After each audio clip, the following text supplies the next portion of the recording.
가난한 년이 쉽게 죽어줘서 다행이야. 유나는 눈을 뜰 수도 몸을 움직일 수도 없었어요. 하지만 귀는 살아 있었습니다. 병실 복도에서 들려오는 시어머니의 목소리가 또렷하게 들렸어요. 보험금 많이 나온다던데 그걸로 오빠 회사비 갚을 수 있겠네. 마치 복권에 당첨된 것처럼 기뻐하는 신우이의 목소리도 들렸습니다.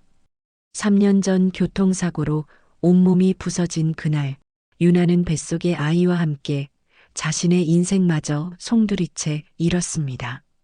3년을 함께한 남편은 저 복도 어딘가에 있지만 어머니를 말리지 않았어요. 그리고 지금 이 순간 시어머니와 시누이는 자신들 손으로 죽음으로 내몬 며느리를 비웃으며 보험금 이야기를 하고 있었습니다. 유나는 어둠 속에서 이를 악물었습니다. 손에는 뭔가 쥐어져 있었어요.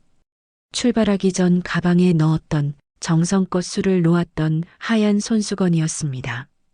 시어머니에게 주려고 만들었던 두 사람만의 비밀이라고 했던 그 손수건이었죠. 살아남을 거야. 그리고 반드시 복수할 거야. 그리고 3년 후 바뀐 얼굴, 세련된 옷차림, 그리고 그들을 마음대로 휘두를 수 있는 지위로 그녀는 돌아왔습니다. 자신의 모든 것을 앗아갔던 그들에게 그녀는 과연 어떻게 복수하고 심판할까요? 사연 시작 전 구독과 좋아요를 누르시면 여러분에게 큰 행운이 찾아갈 거예요. 그럼 사연 시작하겠습니다. 이른 아침, 유나는 거실 소파에 앉아 마지막 바늘땀을 채워 넣었습니다. 창문 너머로 희미한 햇살이 들어왔고 그 빛 아래에서 두 장의 손수건이 조용히 빛났습니다. 하얀 천에 연보라색 꽃무늬가 수놓아져 있었어요. 같은 실, 같은 무늬, 같은 크기였습니다. 유나는 손수건 한 장을 집어들고 모서리를 살폈습니다. 안쪽에 작은 글씨로 자수가 놓여 있었어요. 유나 하트 도연. 그리고 바로 옆에 미정이라는 이름도 함께 새겨져 있었습니다. 다른 한 장에도 똑같은 글자가 있었죠. 이렇게 하면 어머니도 좋아하실까? 유나는 혼잣말을 중얼거렸습니다. 사실 자신도 잘 몰랐어요. 시어머니 미정이 뭘 좋아하는지, 뭘 싫어하는지. 3년을 함께 살았지만 여전히 그 사람의 마음은 알 수 없었습니다. 유나는 손수건을 가슴에 꼭 안았습니다. 지난 일주일 동안 밤마다 조금씩 술을 놓았어요. 남편과 시어머니가 잠든 뒤 작은 스탠드불을 켜고 바늘을 움직였습니다. 손끝이 따끔거릴 때마다 이 정성이 닿기를이라고 속으로 빌었어요. 손수건을 다시 펼쳤습니다. 햇빛에 비춰보니 실밥 하나하나가 또렷했어요. 유나는 미소 지으려 했지만 입가가 자꾸 떨렸습니다. 가슴 한쪽이 답답했어요. 이 작은 천 조각이 정말 두 사람을 이어줄 수 있을까요? 괜찮아. 어머니도 마음을 여실 거야. 유나는 스스로에게 다짐했습니다. 그리고 손수건 두 장을 조심스럽게 접어서 작은 상자에 담았어요. 7시 30분 주방에서 밥 짓는 소리가 났습니다. 유나는 상자를 들고 식탁으로 갔어요. 시어머니 미정이 먼저 나와 있었습니다. 회색 카디건을 걸친 미정은 식탁에 앉아 휴대폰을 들여다보고 있었어요. 유나가 다가가도 고개조차 들지 않았습니다. 어머님, 좋은 아침이에요. 유나가 밝게 인사했습니다. 미정이 잠깐 눈을 들었다가 다시 휴대폰으로 시선을 돌렸어요. 응. 짧은 대답이었습니다. 유나는 익숙하다는 듯 미소를 지으며 상자를 식탁 위에 놓았어요. 어머님, 이거 드리고 싶은 게 있어요. 미정이 휴대폰을 내려놓으며 상자를 쳐다봤습니다. 표정은 여전히 차가웠어요. 뭔데? 직접 만든 손수건이에요. 어머님 거랑 제 거 두 장이요. 유나는 상자를 열어 손수건 두 장을 꺼냈습니다. 하나는 미정 앞에, 하나는 자신 앞에 놓았어요. 미정이 손수건을 집어들었습니다. 무심하게 펼쳐보더니 모서리의 자수를 발견했어요. 이게 뭐야? 저희 이름이에요. 어머님 이름도 함께 새겼어요. 우리 둘만의 비밀이에요. 유나의 목소리는 떨렸지만 밝았습니다. 미정은 손수건을 다시 접으며 시큰둥하게 말했어요. 쓸데없는 짓을. 그 말에 유나의 미소가 조금 굳었습니다. 하지만 유나는 애써 표정을 유지했어요. 정성이 담긴 거예요, 어머님. 미정은 대답 없이 손수건을 식탁 한쪽에 밀어두었습니다. 그리고 다시 휴대폰을 들었어요. 유나는 자신의 손수건을 천천히 접으며 가슴속 무언가가 내려앉는 걸 느꼈습니다. 그때 남편 도연이 방에서 나왔습니다. 검은색 정장 차림의 도연은 넥타이를 매며 식탁으로 걸어왔어요. 유나가 환하게 웃으며 그를 맞았습니다. 여보, 아침 먹어요. 도연이 식탁에 앉으며 손수건을 받습니다.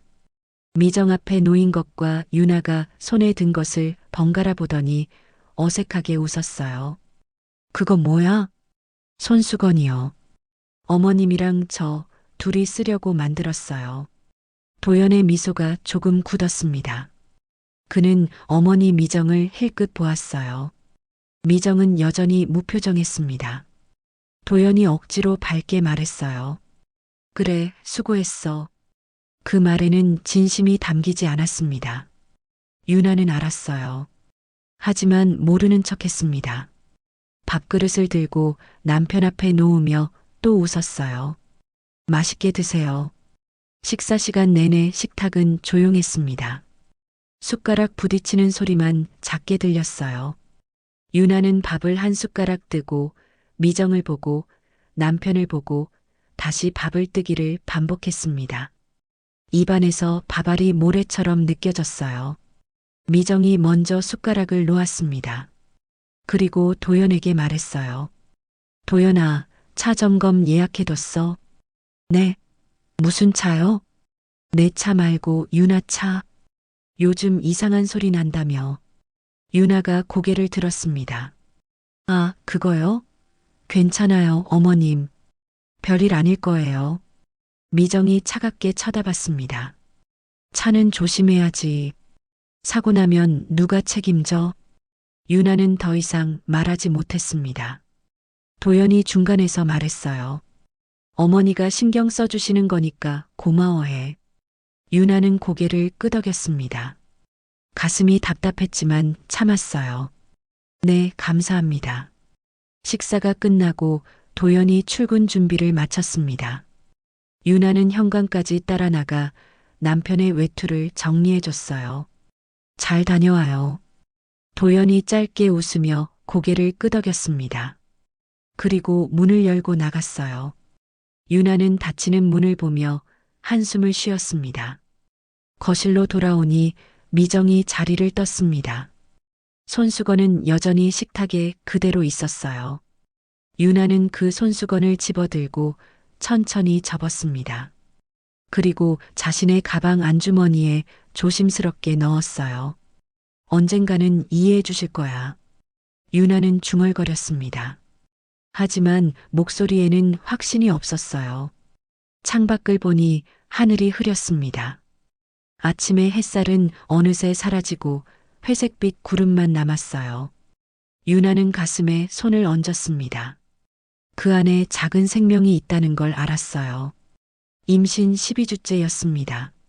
아직 아무도 모르는 비밀이었죠. 오늘 병원에 가서 확인을 받을 예정이었습니다. 우리 아기, 엄마가 잘할게. 유나는 배를 쓰다듬으며 속삭였습니다. 그리고 가방을 챙겨 들었어요. 손수건이 든 가방을 어깨에 메고 현관문을 열었습니다. 복도로 나서는 순간 등 뒤에서 시어머니의 목소리가 들렸어요. 조심해서 다녀와. 유나는 깜짝 놀라 뒤를 돌아봤습니다. 미정이 거실 문 앞에 서 있었어요. 표정은 여전히 차가웠지만 그래도 말은 건넸습니다. 유나가 환하게 웃었어요. 네, 어머님. 다녀올게요. 문이 닫혔습니다. 유나는 엘리베이터로 걸어가며 가슴을 쓸어내렸어요. 조금이라도 마음이 통한 것 같아 기뻤습니다. 하지만 왠지 모를 불안감도 함께 밀려왔어요. 엘리베이터 안 유나는 거울에 비친 자신을 봤습니다. 창백한 얼굴, 억지로 지은 미소, 그리고 가방 안에 든 손수건. 괜찮아질 거야. 유나는 자신에게 다시 한번 다짐했습니다. 엘리베이터 문이 열리고 유나는 주차장으로 걸어갔어요. 그 시각 집 안. 미정은 거실 창가에 서서 아래를 내려다봤습니다. 유나의 차가 천천히 주차장을 빠져나가는 게 보였어요. 미정의 입가에 알 수 없는 미소가 스쳤습니다. 오늘이군. 그녀는 휴대폰을 꺼내 누군가에게 전화를 걸었습니다. 신호음이 울렸고 곧 상대방이 받았어요. 여보세요, 사장님? 저예요. 오늘 제 며느리 차 점검 부탁드린다고 했잖아요. 미정의 목소리는 차갑고 낮았습니다. 네, 꼭 확인 좀 해주세요. 특히 브레이크 쪽으로요. 전화가 끊겼습니다. 미정은 휴대폰을 내려놓고 다시 창밖을 봤어요. 유나의 차는 이미 보이지 않았습니다. 식탁 위에는 유나가 두고 간 손수건 한 장이 그대로 놓여 있었어요. 미정은 그것을 집어들고 펼쳤습니다. 안쪽 모서리의 자수를 보며 비웃듯 중얼거렸어요. 쓸데없는 정성. 그리고 손수건을 자신의 가방 안에 밀어 넣었습니다. 아무렇지도 않게요. 병원에서 돌아온 유나의 손은 떨렸습니다. 가방 속에는 초음파 사진이 들어 있었어요. 작은 점 같은 형체가 희미하게 보이는 사진이었죠. 의사 선생님은 환하게 웃으며 말했습니다. 축하드려요. 12주 정도 되셨네요. 유나는 차 안에 앉아 한참을 그 사진을 들여다봤습니다. 눈물이 핑 돌았어요. 기쁨과 두려움이 한꺼번에 밀려왔습니다. 이 소식을 어떻게 전할까요? 남편은 기뻐할까요? 시어머니는요? 괜찮아. 다들 기뻐할 거야. 유나는 스스로에게 말했습니다. 하지만 목소리에는 확신이 없었어요. 핸들을 잡은 손에서 땀이 났습니다. 집으로 돌아오는 길 차가 이상했습니다. 브레이크를 밟을 때마다 미세하게 떨리는 느낌이 들었어요. 유나는 고개를 갸웃했습니다. 오늘 아침 어머님이 점검 예약하셨다고 했는데 그래도 크게 문제될 것 같지는 않았습니다. 조금 신경 쓰이긴 했지만 지금은 이 기쁜 소식을 전하는 게 더 중요했어요. 집에 도착하니 오후 3시였습니다. 현관문을 열자 거실에서 시어머니의 목소리가 들렸어요. 누군가와 통화 중이었습니다. 네, 알겠습니다. 그럼 내일 다시 연락드릴게요. 유나가 안으로 들어서자 시어머니가 전화를 끊었습니다. 미정은 소파에 앉아 서류 뭉치를 보고 있었어요. 유나가 조심스럽게 다가갔습니다. 어머님 다녀왔어요. 미정이 고개를 들었습니다. 표정은 여전히 차가웠어요. 응. 유나는 가방에서 초음파 사진을 꺼냈습니다. 손이 바들바들 떨렸어요. 심장이 빠르게 뛰었습니다. 어머님, 저 병원 다녀왔어요. 미정이 눈썹을 살짝 올렸습니다. 무슨 병원? 산부인가요? 유나의 목소리는 작았지만 또렷했습니다. 미정의 손이 멈췄어요. 서류를 내려놓고 유나를 똑바로 쳐다봤습니다. 설마. 네, 임신했어요. 12주예요. 유나는 초음파 사진을 내밀었습니다. 얼굴에는 조심스러운 미소가 떠올랐어요. 하지만 미정은 사진을 받지 않았습니다. 그저 멍하니 유나를 바라봤어요. 12주나 됐어? 네. 왜 이제 말해? 미정의 목소리가 차가워졌습니다. 유나의 미소가 굳었어요. 확실하게 알고 나서 말씀드리려고요. 도연이는 알아? 아직이요. 저녁에 같이 말씀드리려고요. 미정은 더 이상 말하지 않았습니다. 초음파 사진을 힐끗 보더니 다시 서리로 시선을 돌렸어요. 유나는 서 있는 것조차 불편했습니다. 가슴이 답답했어요. 어머님, 기쁘지 않으세요? 미정이 고개를 들었습니다. 차갑게 웃었어요. 기쁘긴. 애 키우는 게 얼마나 힘든데. 유나의 얼굴이 창백해졌습니다. 손에 쥔 초음파 사진이 구겨졌어요. 저희가 잘할게요. 너 혼자 애를 키울 수 있을 것 같아? 도연이는 회사 일로 바쁜데. 미정의 말은 날카로웠습니다. 유나는 더 이상 버티지 못하고 방으로 들어갔어요. 문을 닫는 순간 눈물이 쏟아졌습니다. 참았던 감정들이 한꺼번에 터져 나왔어요. 유나는 침대에 주저앉아 초음파 사진을 가슴에 꼭 안았습니다. 작은 점 같은 아기를 보며 속삭였어요. 미안해. 엄마가 잘못해서. 눈물이 사진 위로 떨어졌습니다. 유나는 손으로 눈물을 닦으며 억지로 마음을 다잡았어요. 괜찮아. 여보는 다를 거야. 저녁 6시 남편 도연이 퇴근했습니다. 현관문이 열리는 소리에 유나는 얼른 얼굴을 씻고 나왔어요. 눈이 조금 부어 있었지만 애써 웃었습니다. 여보 왔어요? 도연이 외투를 벗으며 고개를 끄덕였습니다. 응. 오늘 힘들었어. 식사 준비할게요. 잠깐만 앉아 있어요. 유나는 주방으로 갔습니다. 손이 떨렸지만 참았어요. 저녁상을 차리는 동안 머릿속으로 계속 연습했습니다. 어떻게 말할까? 어떻게 시작할까? 식탁에 둘러앉았습니다. 남편, 시어머니, 유나. 세 사람 모두 조용히 밥을 먹었어요. 유나는 숟가락을 들었다 놓았다 반복했습니다. 밥이 목으로 넘어가지 않았어요. 저 여보. 유나가 조심스럽게 입을 열었습니다. 도연이 고개를 들었어요. 응? 오늘 병원 다녀왔어요. 도연의 표정이 굳었습니다. 무슨 병원? 아파? 아니요. 산부인가요. 순간 식탁이 조용해졌습니다. 도연이 숟가락을 내려놓았어요. 유나는 남편의 눈을 똑바로 봤습니다. 임신했어요. 12주요. 도연의 얼굴이 환해졌습니다. 놀라움과 기쁨이 한꺼번에 스쳤어요. 정말? 네. 도연이 자리에서 일어났습니다. 유나에게 다가와 손을 잡았어요. 와, 진짜야? 유나는 고개를 끄덕이며 웃었습니다. 남편의 따뜻한 손이 느껴졌어요. 이 순간만큼은 행복했습니다. 하지만 시어머니의 목소리가 그 행복을 깼습니다. 밥 먹다 말고 뭐 하는 거야? 도연이 돌아봤습니다. 미정은 여전히 무표정하게 밥을 먹고 있었어요. 어머니, 유나가 임신했대요. 알아.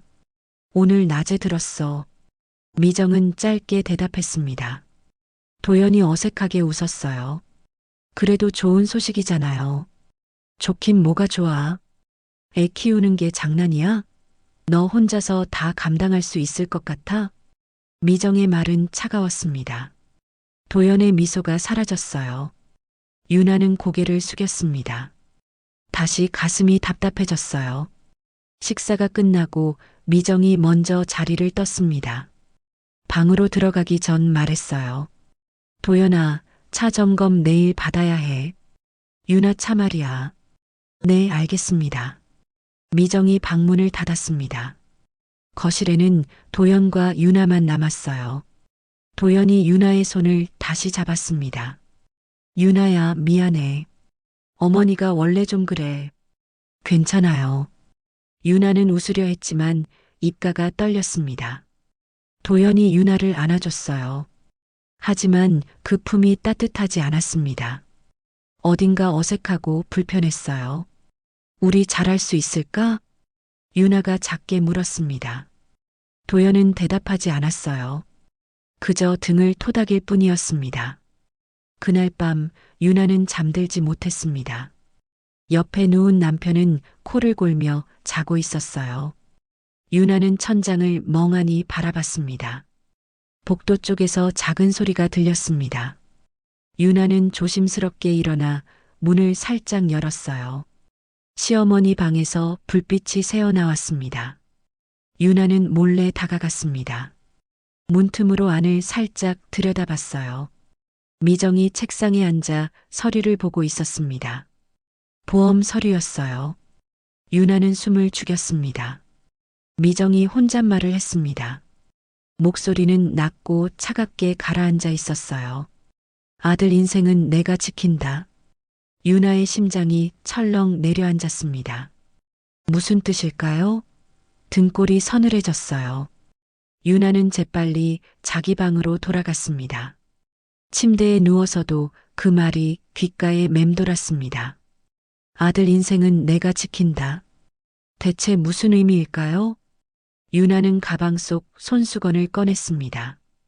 어둠 속에서 하얀 천이 희미하게 빛났어요. 손수건을 꼭 쥐며 눈을 감았습니다. 아기야, 우리 무사히 태어나자. 하지만 불안은 가시지 않았습니다. 오히려 점점 커져갔어요. 유나는 그날 밤 악몽을 꾸었습니다. 끝없이 어두운 길을 달리는 꿈이었죠. 브레이크를 밟아도 차는 멈추지 않았어요. 다음 날 아침 유나는 창백한 얼굴로 일어났습니다. 거울 속 자신이 낯설었어요. 그리고 가방에 손수건을 다시 넣으며 마음을 다잡았습니다. 괜찮을 거야. 하지만 가슴속 불안은 사라지지 않았습니다. 아침 9시 시어머니 미정은 휴대폰을 들고 베란다로 나갔습니다. 밖은 맑았지만 미정의 표정은 어두웠어요. 손가락으로 전화번호를 눌렀습니다. 신호음이 3번 울렸어요. 여보세요, 형진 씨? 상대방이 받았습니다. 낮고 굵은 남자 목소리였어요. 아, 사모님. 무슨 일이세요? 우리 며느리 차 말이야. 오늘 꼭 점검해줘야 해. 네, 알겠습니다. 근데 무슨 문제라도 있나요? 미정의 목소리가 한층 낮아졌습니다. 브레이크 쪽 좀 봐줘. 자세히. 네. 들은 대로만 해. 그리고 입 조심하고. 미정은 그 말을 끝으로 전화를 끊었습니다. 휴대폰을 주머니에 넣고 거실로 돌아왔어요. 유나가 부엌에서 설거지를 하고 있었습니다. 유나야, 오늘 차 점검 예약했어. 11시에 가면 돼. 유나가 고개를 돌렸습니다. 네, 어머님. 감사해요. 미정은 대답 없이 자기 방으로 들어갔습니다. 문이 닫히는 소리가 무겁게 울렸어요. 유나는 설거지를 마치고 손을 닦았습니다. 가슴이 답답했어요. 어제부터 계속 느껴지는 불편함이었습니다.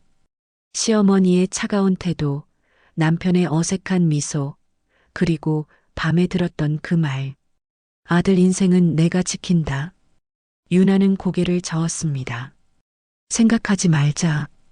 그냥 예민해진 것뿐이야.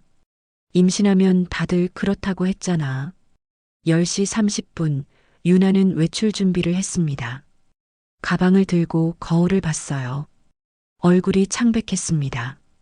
요즘 잠을 제대로 못 자서 그런 것 같았어요. 볼에 살짝 파운데이션을 덧발랐습니다. 가방 안주머니를 열어 손수건을 확인했습니다. 하얀 천에 연보라색 꽃무늬가 수놓인 손수건이 그대로 있었어요. 유나는 그것을 쓰다듬으며 마음을 다잡았습니다. 괜찮아.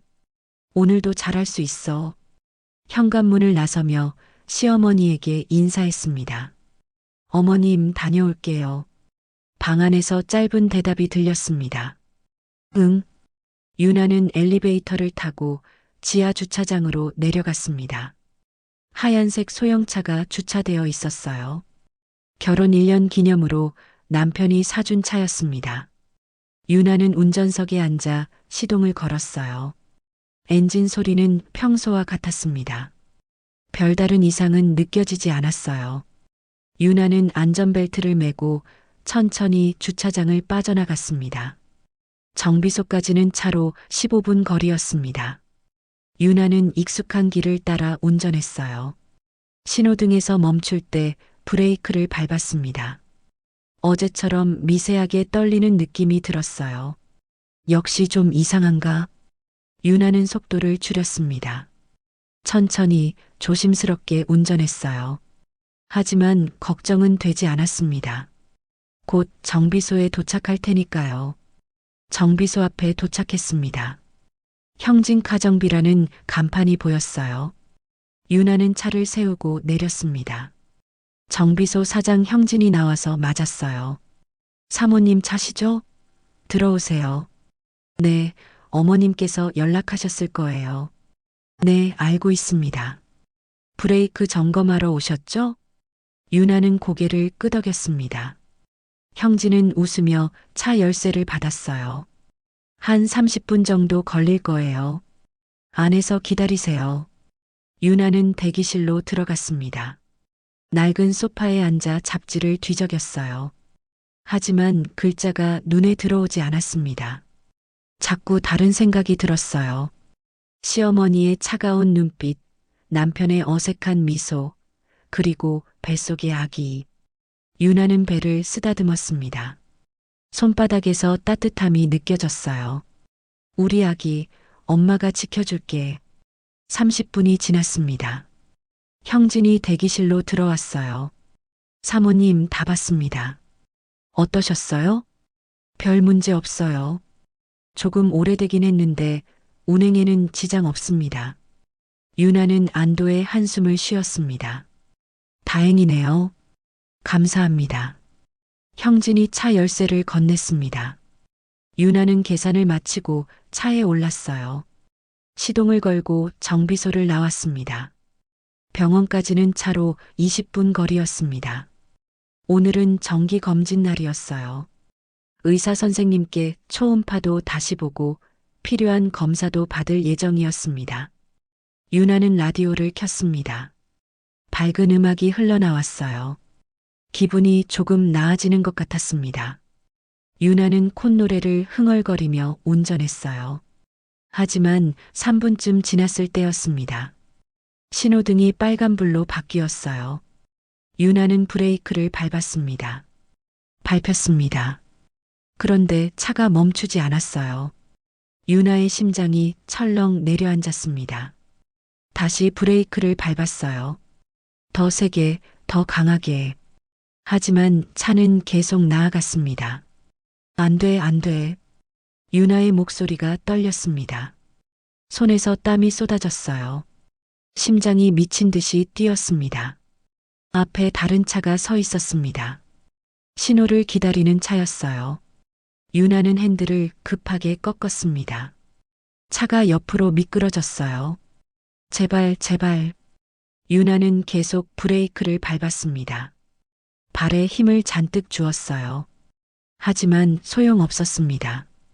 차는 멈추지 않았어요. 길 옆 가로수가 빠르게 다가왔습니다. 유나는 눈을 질끈 감았어요. 쾅! 엄청난 충격이 몸을 덮쳤습니다. 유리창이 깨지는 소리, 쇠가 부서지는 소리, 에어백이 터지는 소리. 모든 게 한순간에 일어났어요. 유나의 머리가 앞으로 튕겼습니다. 에어백이 얼굴을 쳤어요. 숨이 막혔습니다. 그리고 아래배에 날카로운 통증이 느껴졌어요. 아기. 유나는 배를 움켜쥐었습니다. 손에서 따뜻한 액체가 느껴졌어요. 고개를 숙여보니 피였습니다. 유나의 시야가 흐려졌어요. 아기야, 아기야. 유나는 울먹였습니다. 눈물이 뺨을 타고 흘러내렸어요. 손으로 배를 감싸쥐었습니다. 하지만 통증은 점점 심해졌어요. 주변 사람들이 달려왔습니다. 누군가 차 문을 열려고 했어요. 하지만 유나에게는 그 소리조차 멀게 들렸습니다. 이 사람 임산부예요. 빨리 구급차 불러요. 누군가의 급한 목소리가 들렸습니다. 유나는 의식이 흐려지는 걸 느꼈어요. 눈꺼풀이 무거웠습니다. 아기. 마지막으로 속삭이고 유나는 눈을 감았습니다. 어둠이 밀려왔어요. 차갑고 깊은 어둠이었습니다. 구급차 사이렌 소리가 멀리서 울렸습니다. 하지만 유나는 더 이상 들을 수 없었어요. 그날 오후 2시 유나는 응급실로 실려갔습니다. 의사와 간호사들이 분주하게 움직였어요. 심전도 기계의 삑삑거리는 소리가 복도에 울렸습니다. 환자 임신 12주, 복부 출혈 심각합니다. 산부인과 호출하세요. 빨리요. 혈압 떨어지고 있어요. 의료진의 급한 목소리들이 오갔습니다. 하지만 유나는 아무것도 듣지 못했어요. 의식이 없었습니다. 수술실 불이 켜졌습니다. 유나가 침대에 실려 들어갔어요. 하얀 불빛 아래 창백한 얼굴이 더욱 하얗게 보였습니다. 그리고 시간이 흘렀습니다. 1시간, 2시간, 3시간. 수술실 밖 복도에는 남편 도연과 시어머니 미정이 앉아 있었습니다. 도연은 머리를 감싸쥐고 있었어요. 미정은 무표정하게 벽을 바라봤습니다. 수술실 불이 꺼졌습니다. 의사가 나왔어요. 도연이 벌떡 일어났습니다. 선생님, 제 아내는요? 의사는 마스크를 벗으며 천천히 고개를 저었습니다. 유산되었습니다. 그리고 환자는 혼수 상태입니다. 도연의 얼굴이 새하얗게 변했습니다. 유나는 어둠 속에 있었습니다. 깊고 차가운 어둠이었어요. 눈을 뜨려 해도 뜨지지 않았습니다. 몸을 움직이려 해도 움직여지지 않았어요. 그저 가만히 떠 있을 뿐이었습니다. 하지만 귀는 살아 있었습니다. 희미하게 소리가 들렸어요. 기계음, 발소리, 그리고 목소리들. 유산이라니. 불쌍하게. 누군가의 한숨 섞인 목소리였습니다. 시댁에서 뭐라고 하던가요? 글쎄요. 남편은 매일 오는데 시어머니는 한 번도 안 왔어요. 간호사들의 대화였습니다. 유나는 들었어요. 모두 다 들었습니다. 하지만 반응할 수 없었어요. 사흘째 되는 날 복도에서 낯선 목소리가 들렸습니다. 환자분 보험금은 어떻게 되나요? 시어머니 미정의 목소리였습니다. 차갑고 무심했어요. 아직 환자가 깨어나지 않아서요. 일단 치료를 지켜봐야 합니다. 그럼 언제쯤 나올까요? 보험금이요. 간호사가 잠시 말을 멈췄습니다. 유나는 어둠 속에서 귀를 기울였어요. 그건 제가 답해드릴 수 있는 부분이 아닙니다. 알겠어요. 미정의 발소리가 멀어졌습니다. 그리고 복도 끝에서 또 다른 목소리가 들렸어요. 신우이였습니다. 엄마, 보험금 얼마나 나와요? 3억 정도. 와, 맞네. 그럼 오빠 회사 빚 갚을 수 있겠네. 그래야지. 이번 기회에 정리해야 해. 두 사람의 목소리는 가벼웠습니다. 마치 날씨 이야기를 하듯 편안했어요. 유나는 어둠 속에서 몸부림쳤습니다. 소리치고 싶었어요. 하지만 목소리는 나오지 않았습니다. 그나저나 오빠는 어쩔 거예요? 이렇게 계속 누워만 있으면. 재혼해야지. 젊은데 뭐. 신우이가 웃었습니다. 유나의 가슴이 무너져 내렸어요. 아니, 정확히는 가슴이 무너지는 것 같았습니다. 느낄 수는 없었지만 알 수 있었어요. 나는 여기 있는데. 유나는 속으로 외쳤습니다. 하지만 아무도 듣지 못했어요. 내 아기를 빼앗아 놓고 이제 날 버리려고. 분노가 치밀어 올랐습니다. 하지만 표현할 방법이 없었어요. 유나는 어둠 속에서 스스로에게 다짐했습니다. 살아남을 거야. 꼭 살아나서 복수할 거야. 그날 오후 병원에 특별한 손님이 왔습니다. 고서진 회장이었어요. 70대 초반의 단정한 여성이었습니다. 회색 정장을 입은 서진은 병원장과 함께 복도를 걸었어요. 오늘 방문 감사드립니다, 회장님. 병원장이 공손하게 말했습니다. 서진은 부드럽게 미소 지었어요. 아닙니다. 제가 늘 감사하죠. 이 병원은 제 딸 이름으로 후원하는 곳이니까요. 서진의 목소리는 차분했습니다. 하지만 어딘가 슬픔이 배어 있었어요. 혹시 특별히 보고 싶은 환자가 있으신가요? 특별한 케이스가 있다면 보고 싶습니다. 병원장이 잠시 생각하더니 간호사를 불렀습니다. 김 간호사, 최근 입원한 환자 중에 특이 사항 있는 분 있나요? 간호사가 고개를 끄덕였습니다. 네, 중환자실에 계신 분이 한 분 계십니다. 교통사고로 유산하시고 혼수 상태이신데요. 시댁 쪽 상황이 좀 이상해요. 서진이 눈썹을 살짝 올렸습니다. 이상하다니요? 네, 보험금 이야기만 하시고 환자한테는 관심이 없으신 것 같아요. 서진의 표정이 굳었습니다. 안내해 주시겠어요? 간호사는 서진을 윤아의 병실로 안내했습니다. 문을 열자 조용한 공간이 나타났어요. 침대에는 창백한 여자가 누워 있었습니다. 심전도 기계가 규칙적으로 소리를 냈어요. 서진은 천천히 침대 곁으로 다가갔습니다. 윤아의 얼굴을 내려다봤어요. 어린아이처럼 편안해 보이는 얼굴이었습니다. 하지만 손은 꽉 쥐어져 있었어요. 서진이 윤아의 손을 조심스럽게 펼쳤습니다. 그 안에 뭔가 쥐어져 있었어요. 하얀 천 조각이었습니다. 손수건이었어요. 서진은 손수건을 조심스럽게 꺼냈습니다. 펼쳐보니 연보라색 꽃무늬가 수놓아져 있었어요. 그리고 안쪽 모서리에는 작은 글씨가 있었습니다. 유나 하트 도연. 미정. 서진의 손이 떨렸습니다. 눈에서 눈물이 흘러내렸어요. 손수건을 가슴에 꼭 안았습니다. 이 아이도. 서진의 목소리는 떨렸습니다. 간호사가 놀라서 물었어요. 회장님, 괜찮으세요? 서진은 고개를 끄덕였습니다. 눈물을 닦으며 말했어요. 이 환자분, 제가 돌보고 싶습니다. 네. 해외로 이송해서 치료받게 해주세요. 비용은 제가 부담하겠습니다. 간호사는 당황했습니다. 병원장에게 연락을 취했어요. 잠시 후 병원장이 달려왔습니다. 회장님, 무슨 일이십니까? 이 환자를 제가 책임지겠습니다. 최고의 치료를 받을 수 있게 해주세요. 병원장은 망설였습니다. 하지만 보호자 동의가 필요합니다.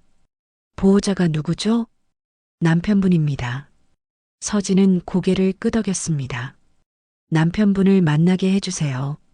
다음 날 남편 도연이 병원에 왔습니다. 병원장실로 안내받았어요. 서진이 기다리고 있었습니다. 앉으세요. 도연은 긴장한 얼굴로 앉았습니다. 서진이 차분하게 말했어요. 저는 고서진입니다. 부인을 돕고 싶습니다. 네. 갑자기 왜요? 개인적인 이유입니다. 해외에서 최고의 치료를 받게 해드리겠습니다. 도연의 눈이 흔들렸습니다.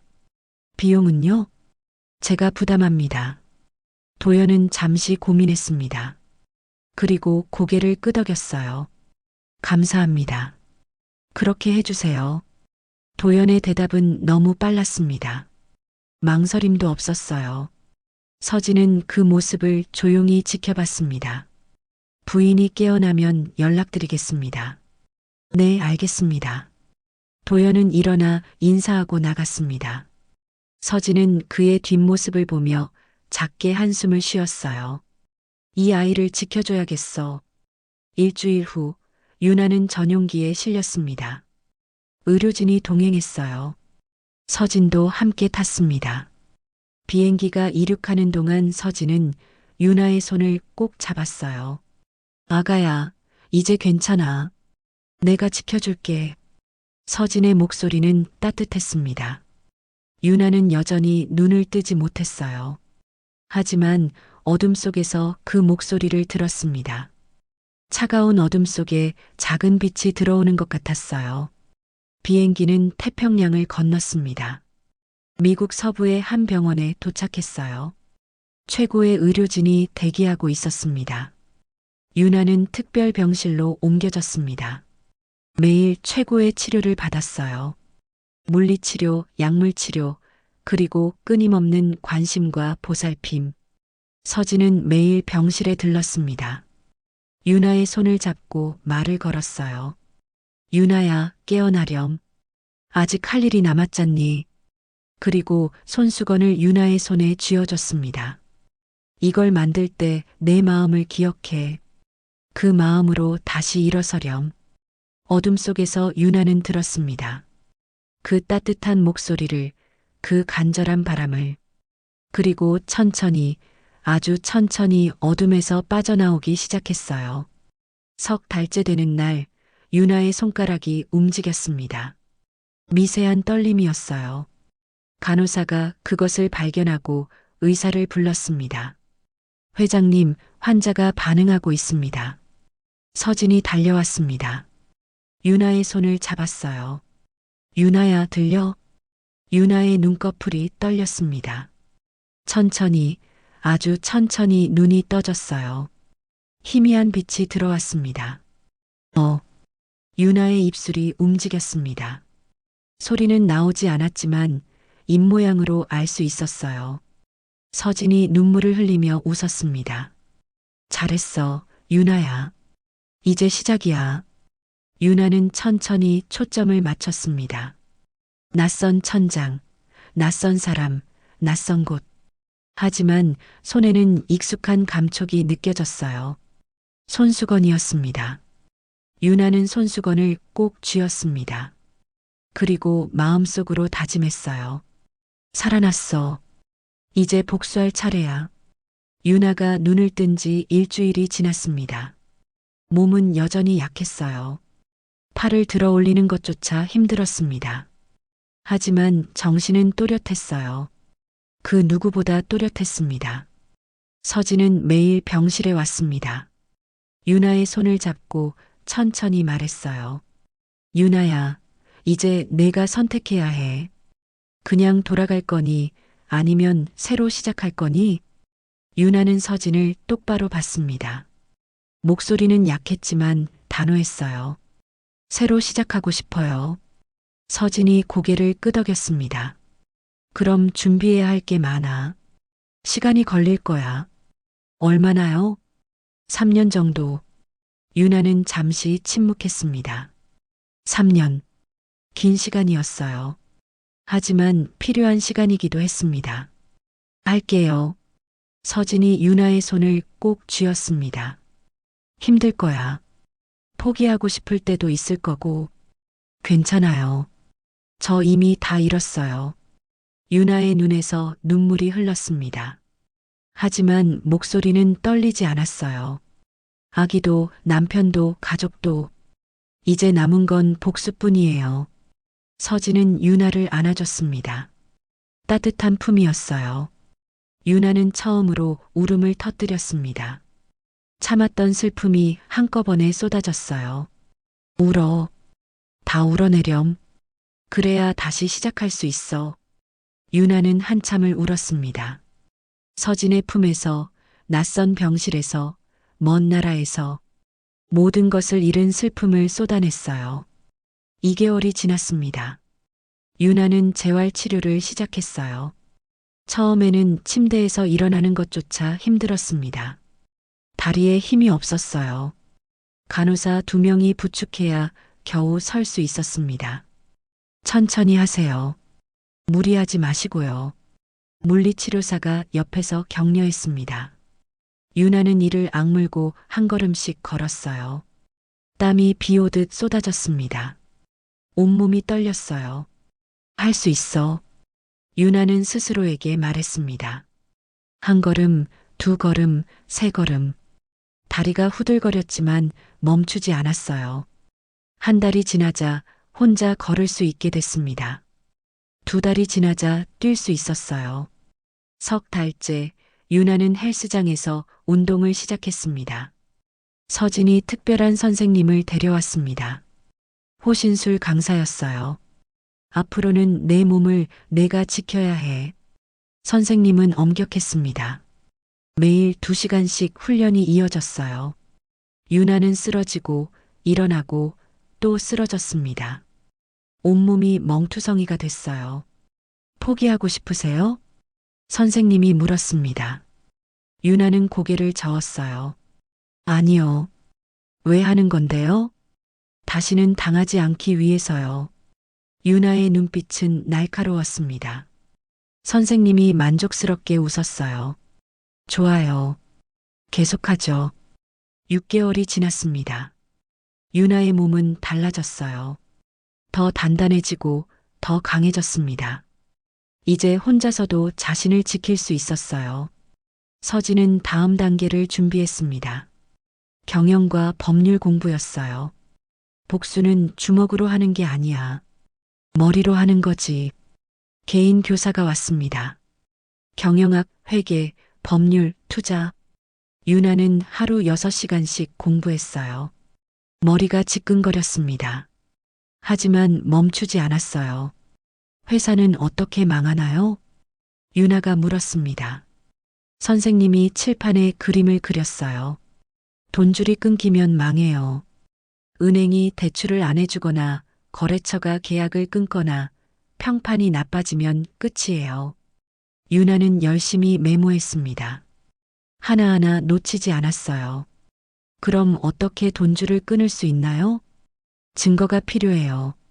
부정이나 범죄 증거요. 유나의 눈빛이 빛났습니다. 증거를 어떻게 찾나요? 감사를 하면 돼요. 회사 안을 샅샅이 조사하는 거죠. 유나는 고개를 끄덕였습니다. 퍼즐이 맞춰지는 것 같았어요. 1년이 지났습니다. 유나는 이제 혼자서도 회사 자료를 볼 수 있었어요. 재무제표를 읽고 문제를 찾아내고 해결책을 제시했습니다. 서진은 만족스러워했습니다. 잘하고 있어. 이제 마지막 단계야. 뭔데요? 내 얼굴을 바꾸는 거야. 유나는 놀랐습니다. 성형을 하라는 거예요? 간단하게. 돌아가면 알아볼 수 없을 정도로만. 유나는 거울을 봤습니다. 자신의 얼굴이 낯설게 느껴졌어요. 사실 이미 많이 변했습니다. 살이 빠지고 눈빛이 달라지고 표정이 차가워졌어요. 알겠어요. 석 달 후 유나는 작은 수술을 받았습니다. 눈매를 조금 바꾸고 코를 약간 높이고 턱선을 다듬었어요. 큰 변화는 아니었습니다. 하지만 전체적인 인상이 달라졌어요. 거울 속 여자는 유나가 아니었습니다. 좀 더 세련되고 좀 더 날카로운 여자였어요. 유나는 그 얼굴을 한참 들여다봤습니다. 이제 정유나는 죽었어요. 서진이 옆에 서서 말했습니다. 그럼 새 이름이 필요하겠네. 정유라는 어때요? 유나가 제안했습니다. 서진이 미소 지었어요. 좋아. 정유라. 내 딸 유라. 서진은 법적으로 유나를 입양했습니다. 이제 유나는 정유라가 됐어요. 고서진의 양딸이자 고그룹의 상속자 중 한 명이었습니다. 2년이 지났습니다. 유라는 서진의 밑에서 일을 배웠어요. 투자회사를 운영하는 법, 사람을 다루는 법, 협상하는 법. 하나하나 익혔습니다. 서진은 유라에게 회사 하나를 맡겼습니다. 작은 투자 회사였어요. 유라는 그곳에서 실력을 쌓았습니다. 좋은 회사를 찾아내고 투자하고 이익을 냈어요. 잘하고 있어. 서진이 칭찬했습니다. 유라는 묵묵히 고개를 숙였어요. 어머니 덕분이에요. 유라는 이제 서진을 어머니라고 불렀습니다. 진심이었어요. 서진은 유라에게 두 번째 삶을 준 사람이었습니다. 2년 반이 지났을 때 서진이 아팠습니다. 갑자기 쓰러졌어요. 병원에서 검사를 받았습니다. 결과는 좋지 않았어요. 췌장암입니다. 말기예요. 의사의 말에 유라는 얼어붙었습니다. 얼마나 남았어요? 6개월 정도요. 유라는 서진의 손을 꼭 잡았습니다. 서진이 웃으며 말했어요. 괜찮아. 난 충분히 살았어. 어머니, 유라야, 이제 내가 할 차례야. 내 목까지 사라져. 서진은 유라에게 유산의 일부를 남겼습니다. 투자회사와 자금이었어요. 그리고 마지막 조언을 남겼습니다. 복수는 급히 하지 마라. 천천히 완벽하게 해라. 그리고 끝나면 용서해라. 그래야 내가 자유로워진다. 유라는 눈물을 흘리며 고개를 끄덕였습니다. 3년째 되는 해 서진이 세상을 떠났습니다. 조용한 장례식이었어요. 유라는 관 앞에 섰습니다. 손에는 손수건이 쥐어져 있었어요. 어머니, 약속할게요. 제대로 끝낼게요. 유라는 손수건을 가슴에 꼭 안았습니다. 그리고 돌아섰어요. 이제 한국으로 돌아갈 시간이었습니다. 비행기 안 유라는 창밖을 봤습니다. 구름 위로 햇살이 비쳤어요. 3년 전 떠났던 그 하늘이었습니다. 하지만 이제 유라는 달랐어요. 더 강하고 더 똑똑하고 더 단단한 사람이 됐습니다. 그리고 무엇보다 복수할 준비가 되어 있었어요. 유라는 가방에서 손수건을 꺼냈습니다. 세월이 지나도 여전히 하얗고 깨끗했어요. 연보라색 꽃무늬가 선명했습니다. 이제 시작이야. 유라는 손수건을 다시 가방에 넣었습니다. 그리고 눈을 감았어요. 머릿속으로 계획을 정리했습니다. 남편의 회사, 시어머니, 그리고 정비소 사장. 모두 대가를 치르게 할 거예요. 하지만 서두르지 않을 겁니다. 천천히 완벽하게. 비행기가 인천공항에 착륙했습니다. 유라는 선글라스를 쓰고 내렸어요.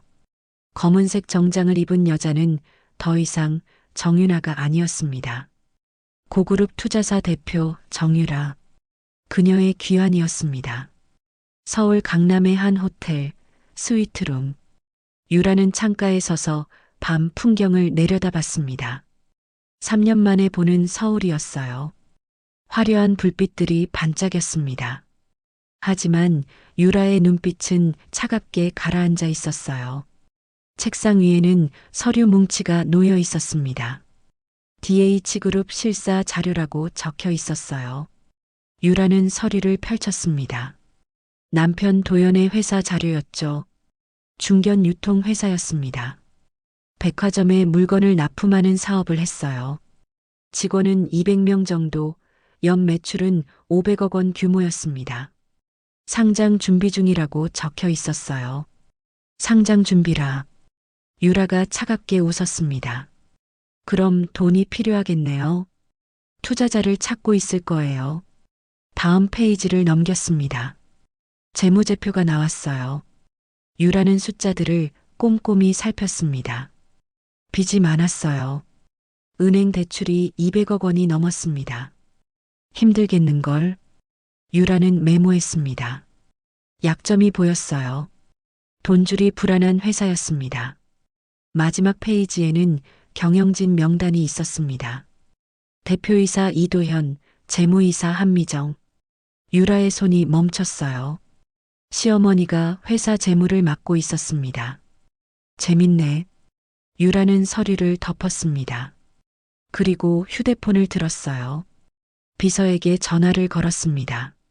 최 비서, DH그룹에 투자 제안서 보내세요.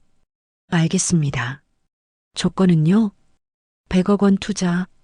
대신 회사 감사 권한과 감사위원 추천권을 요구하세요. 네, 바로 진행하겠습니다. 전화를 끊고 유라는 다시 창밖을 봤습니다. 게임이 시작됐어요. 이틀 후 DH그룹 회의실. 도연은 서류를 받아들었습니다. 고그룹 투자사에서 온 제안서였어요. 옆에는 시어머니 미정이 앉아 있었습니다. 100억 원이요? 도연의 눈이 커졌습니다. 지금 회사에 절실히 필요한 금액이었어요. 조건은 뭔데? 미정이 물었습니다. 도연이 서류를 넘기며 읽었어요. 감사 권한과 감사위원 추천권을 달라네요. 감사라니? 회사 안을 조사하는 거죠. 뭐가 잘못됐는지 확인하는 거예요. 미정의 표정이 굳었습니다. 하지만 금방 태어난 척했어요. 우리 회사 깨끗한데 뭐. 괜찮잖아. 도연이 고개를 끄덕였습니다. 그래도 좀 이상하긴 하네요. 보통은 이런 조건 안 다는데. 100억이 얼마나 큰 돈인데. 투자자가 확인하고 싶은 거 당연하지. 미정이 단호하게 말했습니다. 도연은 잠시 고민했어요. 하지만 선택의 여지가 없었습니다. 회사는 지금 당장 돈이 필요했어요. 좋아요. 미팅 잡으세요. 사흘 후 호텔 라운지. 유라는 검은색 정장을 입고 나타났습니다. 선글라스를 벗자 날카로운 눈매가 드러났어요. 도연과 미정이 기다리고 있었습니다. 유라는 그들을 봤습니다. 3년 만이었어요. 도연은 조금 늙어 보였습니다. 머리에 흰머리가 섞였어요. 미정은 여전히 차가운 표정이었습니다. 유라의 가슴이 뛰었습니다. 분노가 치밀어 올랐어요. 하지만 얼굴에는 티를 내지 않았습니다. 차분하게 미소 지으며 다가갔어요. 안녕하세요. 고그룹 투자사 대표 정유라입니다. 유라가 손을 내밀었습니다. 도연이 악수했어요. 이도연입니다. 감사합니다. 미정도 악수했습니다. 유라는 그 손을 잡는 순간 온몸이 얼어붙는 것 같았어요. 예전에 손수건을 건넸던 그 손이었습니다. 하지만 참았어요. 앉으시죠. 세 사람은 테이블에 앉았습니다. 유라는 서류를 꺼냈어요. 제안서 받으셨죠? 네, 잘 받습니다. 조건이 좀 특이하다고 생각하실 수 있어요. 하지만 저희는 신중한 투자를 원합니다. 유라의 목소리는 차분했습니다. 도연이 고개를 끄덕였어요. 당연하죠. 그런데 감사위원 추천권까지 필요한가요? 네. 투자 후에도 회사가 건강하게 운영되는지 확인하고 싶어서요. 미정이 끼어들었습니다. 우리 회사는 아무 문제 없어요. 유라가 미정을 똑바로 봤습니다. 눈빛이 부딪혔어요. 미정은 잠깐 당황하는 것 같았습니다. 하지만 금방 태연해졌어요. 그럼 더 좋죠. 감사 결과가 깨끗하면 투자자도 안심하고 회사도 신뢰를 얻으니까요. 유라가 부드럽게 웃었습니다. 미정은 더 이상 말하지 않았어요. 그럼 계약 진행하시겠습니까? 도연이 잠시 미정을 봤습니다. 미정이 작게 고개를 끄덕였어요. 좋습니다. 진행하죠. 유라는 계약서를 꺼냈습니다. 도연이 서명했어요. 유라도 서명했습니다. 계약이 완료됐어요. 감사합니다. 좋은 파트너가 되겠습니다. 유라가 악수를 청했습니다. 도연이 환하게 웃으며 손을 잡았어요. 저희야말로 감사합니다. 미팅이 끝나고 유라는 자리를 떴습니다. 엘리베이터에 올랐어요. 문이 닫히는 순간 유라는 주먹을 꽉 쥐었습니다. 손톱이 손바닥에 박혔어요. 시작이야. 유라는 가방에서 손수건을 꺼냈습니다. 하얀 천을 펼쳐봤어요. 연보라색 꽃무늬가 여전히 선명했습니다. 조금만 기다려. 곧 끝낼게. 한편 라운지에 남은 도연과 미정은 차를 마시고 있었습니다. 도연이 안도의 한숨을 쉬었어요. 다행이네요. 100억이면 상장 준비 마칠 수 있어요. 미정은 잔을 내려놓으며 말했습니다. 그 여자 좀 이상하지 않았어? 뭐가요? 날카로워. 보통 투자자랑 다른 느낌이야. 도연이 웃었습니다. 신경 쓰지 마세요. 어차피 우리 회사 깨끗하잖아요. 미정은 대답하지 않았습니다. 찻잔을 들고 창밖을 봤어요. 왠지 불안했습니다. 하지만 그게 뭔지는 알 수 없었어요. 2주일 후 고그룹에서 보낸 감사팀이 DH그룹에 왔습니다. 3명의 전문가였어요. 회계사, 변호사, 그리고 조사 전문가였습니다. 안녕하십니까? 감사 업무 시작하겠습니다. 팀장이 인사했습니다. 도연이 회의실을 안내했어요. 필요한 자료 말씀하시면 드릴게요. 최근 3년치 거래 내역이랑 계약서 전부 보여주세요. 네, 알겠습니다. 감사팀은 자료를 받아 분석하기 시작했습니다. 컴퓨터 앞에 앉아 숫자들을 들여다봤어요. 시간이 흘렀습니다. 이틀째, 팀장이 이상한 걸 발견했습니다. 정비소로 나간 돈이 많았어요. 형진가정비라는 곳이었습니다. 이 정비소는 뭐죠? 팀장이 도연에게 물었습니다. 도연이 서류를 확인했어요. 아, 회사 차량 정비하는 곳이에요. 근데 금액이 좀 많은데요. 3년간 2억 원이 넘네요. 도연이 놀라서 서류를 다시 봤습니다. 정말 많았어요. 이상하네요. 제가 확인해 보겠습니다. 팀장은 계속 자료를 뒤졌습니다. 그리고 더 이상한 걸 찾았어요. 미정의 개인 계좌로 정비소에서 돈이 들어온 기록이었습니다. 재무이사 계좌 내역도 확인할 수 있을까요? 그건 좀 그런데요. 도연이 난처한 표를 지었습니다. 팀장이 단호하게 말했어요. 계약서에 명시되어 있습니다. 경영진 계좌도 조사 대상이에요. 도연은 어쩔 수 없이 미정을 불렀습니다. 미정은 내키지 않는 표정으로 자료를 넘겼어요. 뭘 찾으려고 이러는 거예요? 확인 절차입니다. 팀장은 계좌 내역을 분석했습니다. 그리고 눈빛이 날카로워졌어요. 정비소에서 매달 돈이 들어왔습니다. 적지 않은 금액이었어요. 이건 뭡니까? 미정의 얼굴이 굳었습니다. 개인적인 거래예요. 회사 거래처에서 개인 계좌로 돈이 오는 게 정상인가요? 미정은 대답하지 못했습니다. 도연이 어머니를 봤어요. 미정은 고개를 돌렸습니다. 팀장은 더 깊이 파고들었습니다. 정비소와 미정 사이의 통화 기록도 찾아냈어요. 사고 당일 아침에 통화한 기록이 있었습니다. 이거 설명 가능하신가요? 미정의 입술이 파르르 떨렸습니다. 하지만 침묵했어요. 감사팀은 모든 자료를 정리해서 유라에게 보고했습니다. 유라는 호텔방에서 보고서를 받았어요. 하나하나 읽어 내려갔습니다. 정비소와의 수상한 거래, 미정의 계좌 입금 내역, 통화 기록, 모든 게 연결됐어요. 드디어 유라의 입가에 차가운 미소가 떠올랐습니다. 증거를 잡았어요. 이제 시작할 시간이었습니다. 유라는 감사팀 보고서를 앞에 놓고 최 비서를 불렀습니다. 비서가 노트북을 들고 들어왔어요.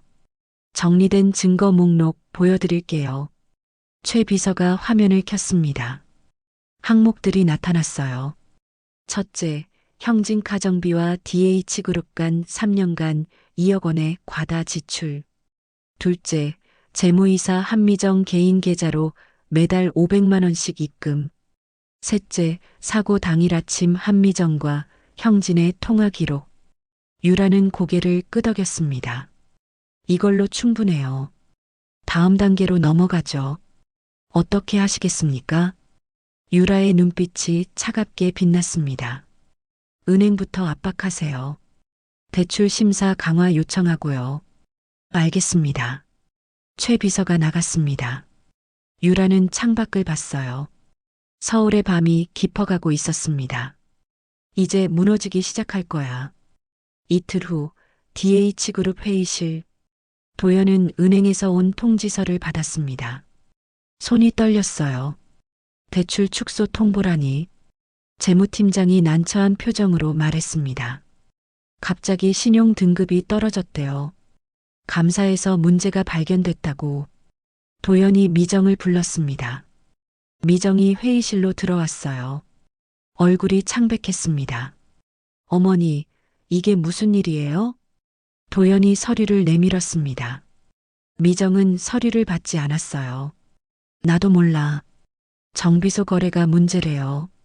과다 지출이라고. 미정의 눈빛이 흔들렸습니다. 그냥 정비 비용이잖아. 그런데 어머니 계좌로도 돈이 들어왔다면서요? 도연의 목소리가 높아졌습니다. 미정은 입을 다물었어요. 대답하세요, 어머니. 개인적인 일이야. 회사 거래처에서 개인한테 돈이 오는 게 정상이에요? 미정은 돌아서서 나가려 했습니다. 도연이 팔을 잡았어요. 어머니, 제대로 말씀하세요. 뭘 하신 거예요? 미정이 팔을 뿌리쳤습니다. 아무것도 안 했어. 그럼 왜 은행이 대출을 줄인대요? 왜 거래처들이 연락을 안 받아요? 도연의 목소리는 절박했습니다. 미정은 그를 똑바로 보지 못했어요. 시간이 지나면 괜찮아질 거야. 시간이요? 지금 당장 회사가 무너지고 있는데요. 미정은 대답 없이 회의실을 나갔습니다. 도연은 주저앉았어요. 머리를 감싸쥐었습니다. 사흘 후 주요 거래처에서 연락이 왔습니다.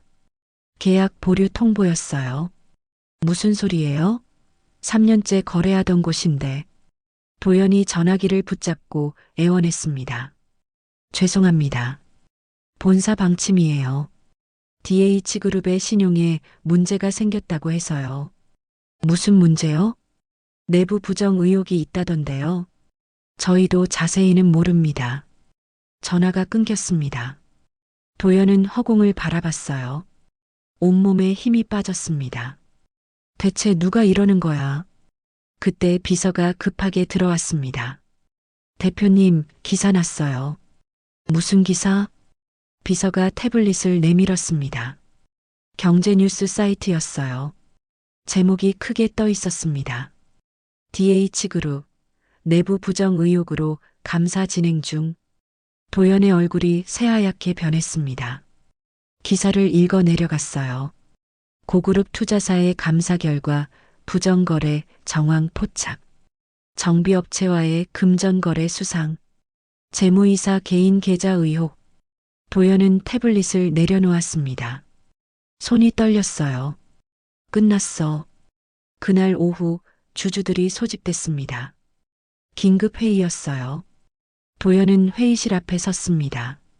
10여 명의 주주가 앉아 있었어요. 얼굴들이 모두 차가웠습니다.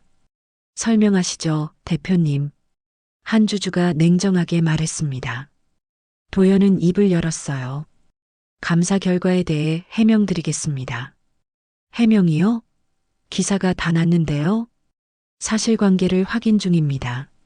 확인은 무슨? 이미 거래처들이 다 떠났어요. 다른 주주가 끼어들었습니다. 은행도 대출 안 해준다면서요? 우리 투자금은 어떻게 되는 거예요? 도연은 대답할 말이 없었습니다. 주주들의 목소리가 점점 높아졌어요. 책임지세요. 경영권 내려놓으세요. 손해배상 청구하겠습니다.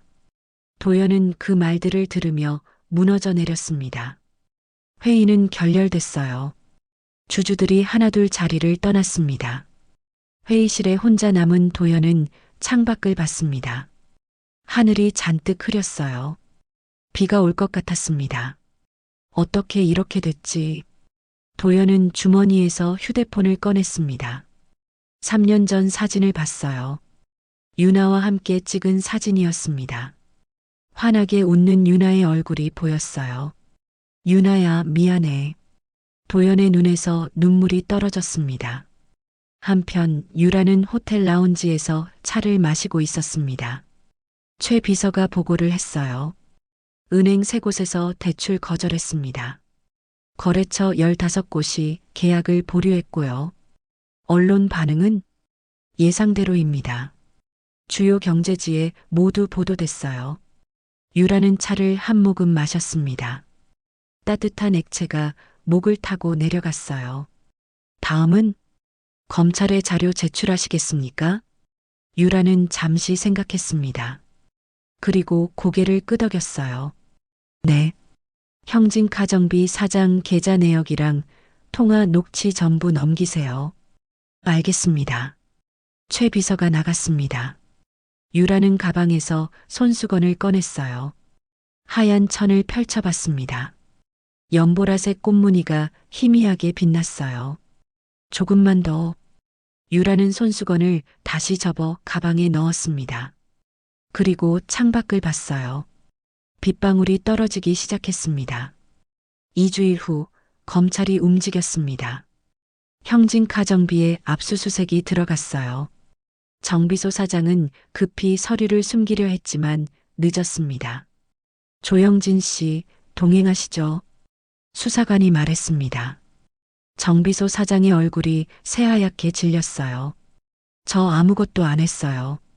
한미정 씨와의 거래 내역 설명하시죠. 정비소 사장은 입을 다물었습니다. 수갑이 채워졌어요. 같은 날 미정에게도 출석 요구서가 날아왔습니다. 검찰 조사였어요. 미정은 거실 소파에 앉아 서류를 봤습니다. 손이 떨렸어요. 도연이 퇴근해서 들어왔습니다. 미정의 모습을 보고 다가왔어요. 어머니, 이게 뭐예요? 검찰에서 왔어. 왜요? 미정은 대답하지 않았습니다. 도연이 서류를 낚아챘어요. 읽어 내려가다가 얼굴이 굳었습니다. 살인미수 혐의 조사라고요? 아니야. 나 아무것도 안 했어. 그럼 이게 뭐예요? 정비소 사장이랑 공모했다는데요? 도연의 목소리가 떨렸습니다. 미정이 고개를 저었어요. 오해야. 다 오해라고. 어떤 오해요? 유나차 브레이크가 고장났던 거 어머니가 정비소한테 시킨 거예요? 미정은 입술을 깨물었습니다. 대답하지 않았어요. 어머니, 제대로 말씀하세요. 도연이 소리쳤습니다. 미정이 고개를 들었어요. 눈에 눈물이 고였습니다. 너 살리려고 그랬어. 뭐라고요? 내 인생 망치는 여자였어. 보험금도 받고 너 재혼도 시키고 다 너 잘되라고 한 거야. 도연은 뒤로 물러섰습니다. 믿을 수 없다는 표정이었어요. 미쳤어요. 정말 미친 거예요. 뭐가 미쳤어? 난 엄마야. 엄마가 자식 지키는 게 뭐가 잘못됐어? 도연은 더 이상 듣지 않았습니다. 방으로 들어가 문을 쾅 닫았어요. 미정은 거실에 혼자 남았습니다. 눈물이 뺨을 타고 흘러내렸어요. 하지만 후회는 없었습니다. 자신이 한 일이 옳다고 믿었어요. 그날 밤 유라는 검찰에서 연락을 받았습니다. 증인으로 출석해달라는 요청이었어요. 알겠습니다. 언제든 가겠습니다. 유라는 전화를 끊고 달력을 봤습니다. 재판 날짜가 잡혔어요. 한 달 후였습니다.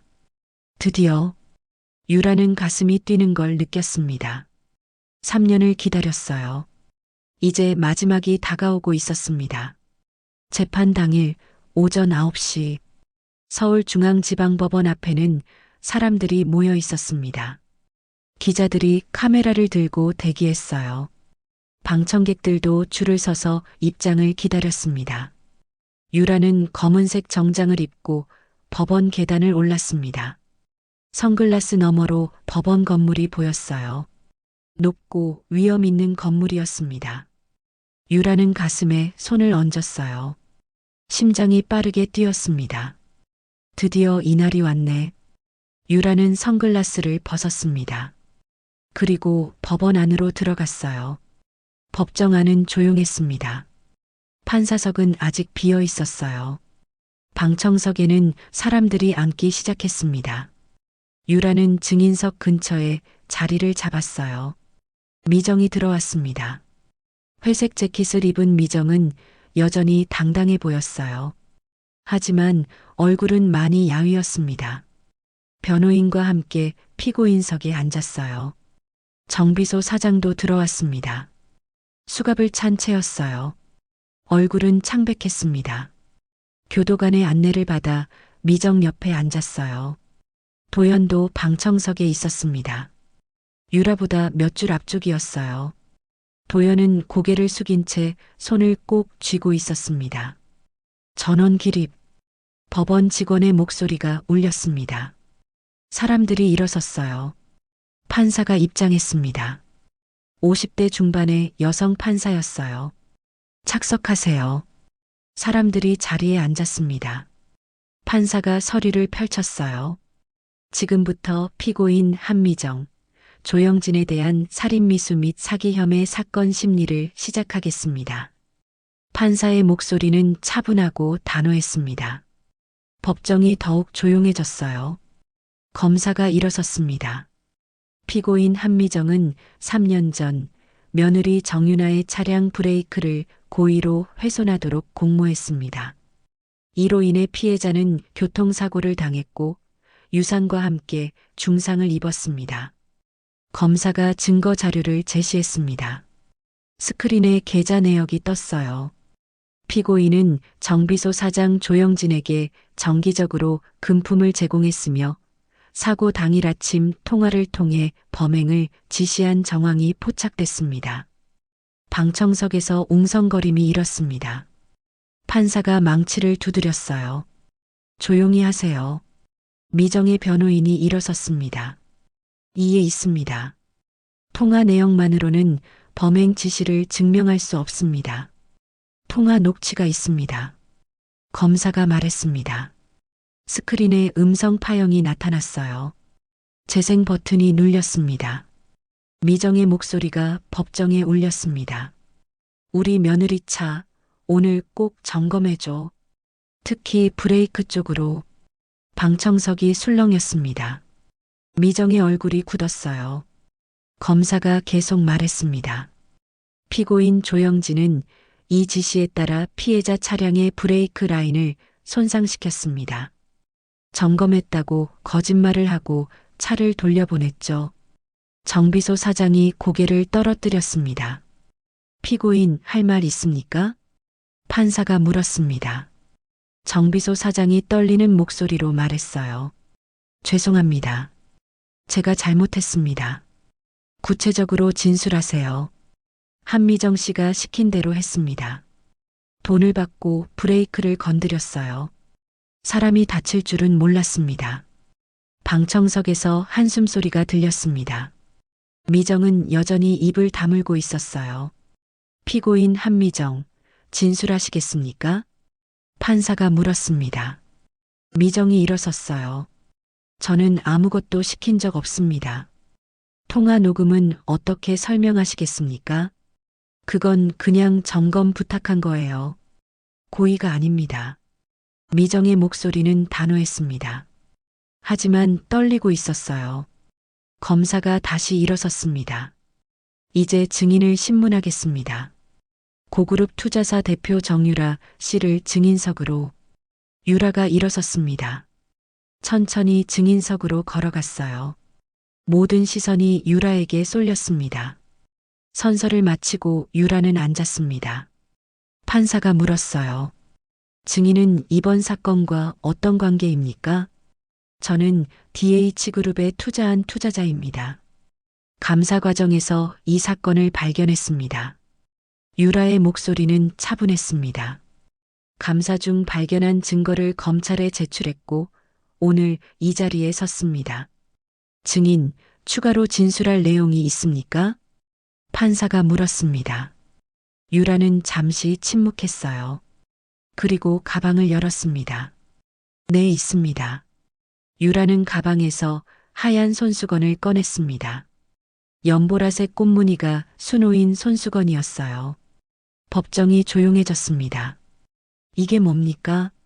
판사가 물었습니다. 손수건입니다. 유라가 손수건을 펼쳤습니다. 안쪽 모서리에 자수가 보였어요. 이건 제가 직접 만든 손수건입니다. 3년 전에요. 유라의 목소리가 떨렸습니다. 처음으로 감정이 드러났어요. 2장을 만들었습니다.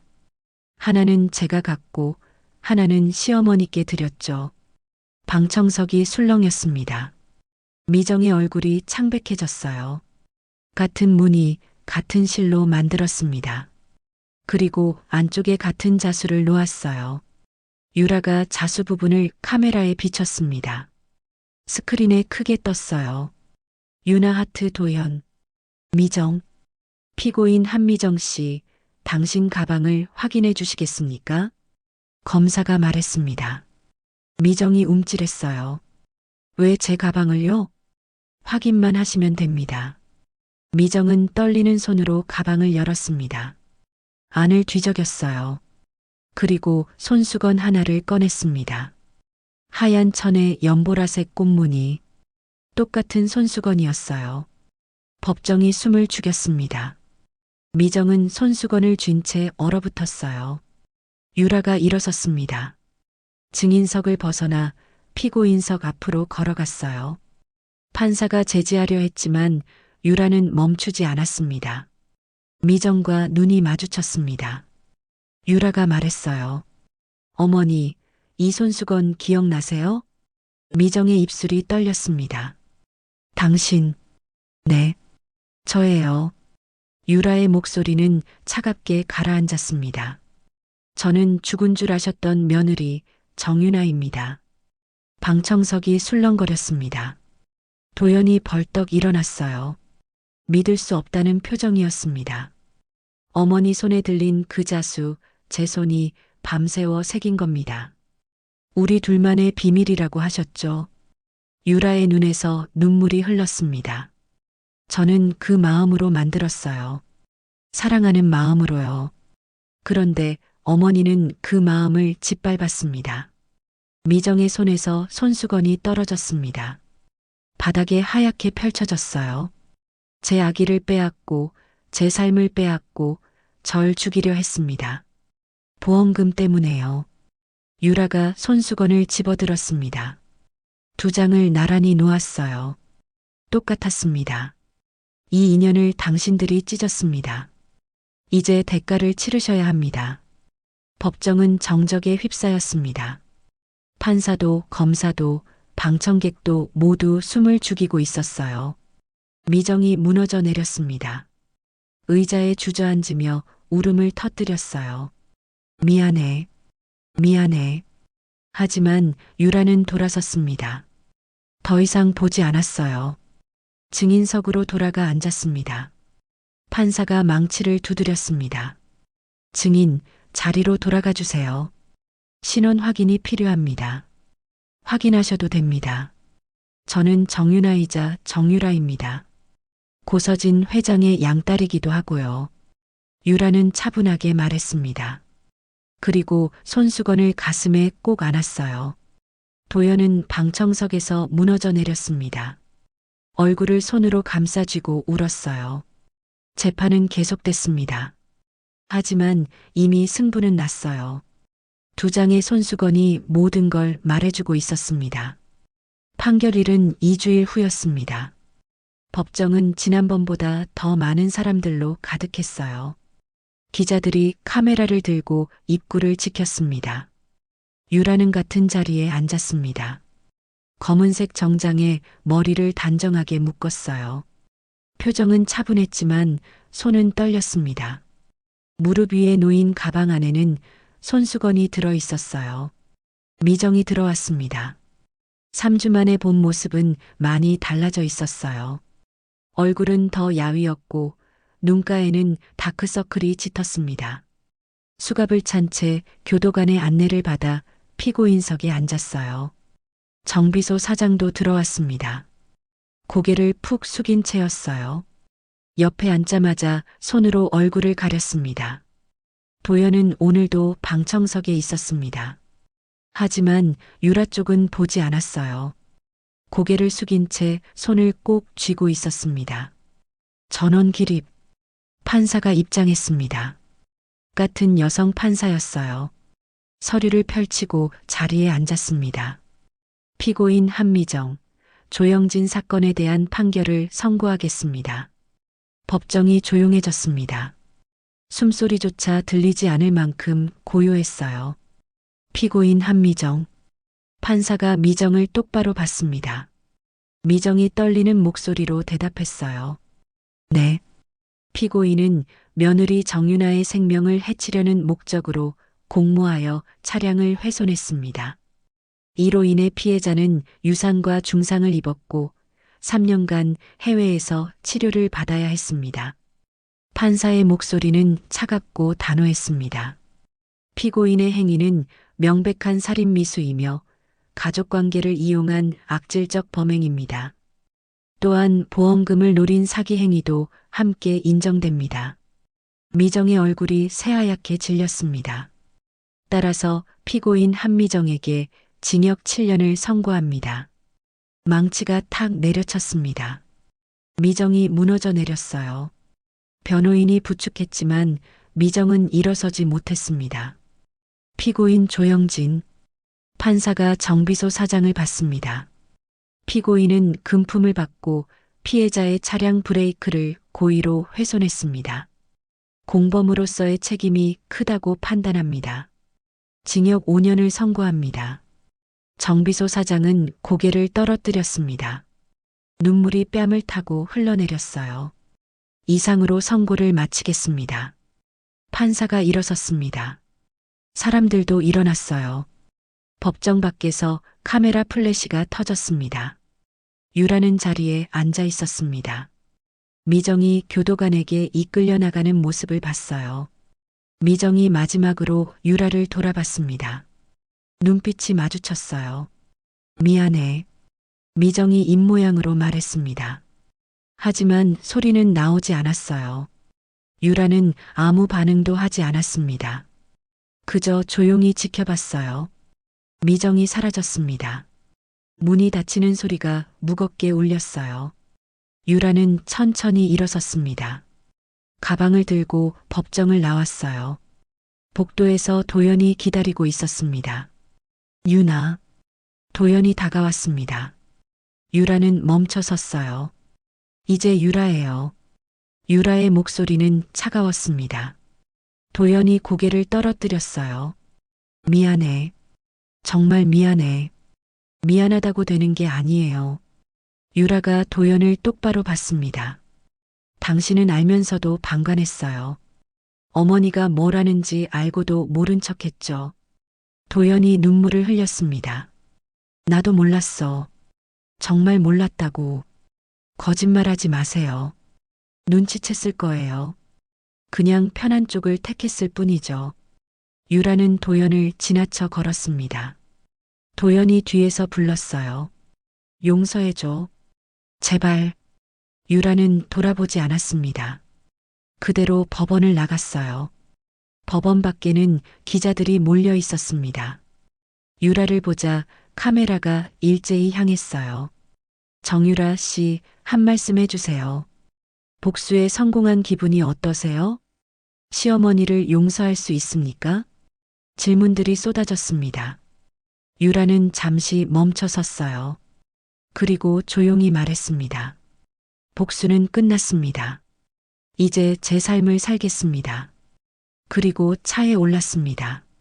차가 출발하자 기자들의 모습이 멀어졌어요. 한편 DH그룹은 급속도로 무너지고 있었습니다. 판결 직후 은행들이 움직였어요. 대출 전액 회수하겠습니다. 은행 담당자가 통보했습니다. 도연은 애원했어요. 시간을 좀 더 주세요. 정리할 시간을. 불가능합니다. 경영진의 범죄가 확정됐습니다. 더 이상 신뢰할 수 없어요. 전화가 끊겼습니다. 도연은 책상에 주저앉았어요. 다음 날 거래처들이 계약을 해지했습니다. 전화가 빗발쳤어요. 죄송하지만 거래를 중단하겠습니다. 본사 방침입니다. 다른 업체를 찾아보세요. 하나둘씩 손을 뗐습니다. 3년, 5년 함께한 거래처들이었어요. 하지만 아무도 남지 않았습니다. 언론도 가세했습니다. 기사가 쏟아졌어요. DH그룹 몰락, 경영진 범죄로 신뢰 추락, 거래처 이탈, 은행 대출 중단으로 도산 위기, 상장 준비 중단, 투자자들 손실 불가피. 도연은 신문을 보다가 찢어버렸습니다. 하지만 소용없었어요. 기사는 계속 나왔습니다. 2주일 후 주주총회가 열렸습니다. 주주들이 몰려왔어요. 얼굴들은 모두 차갑고 분노로 가득했습니다.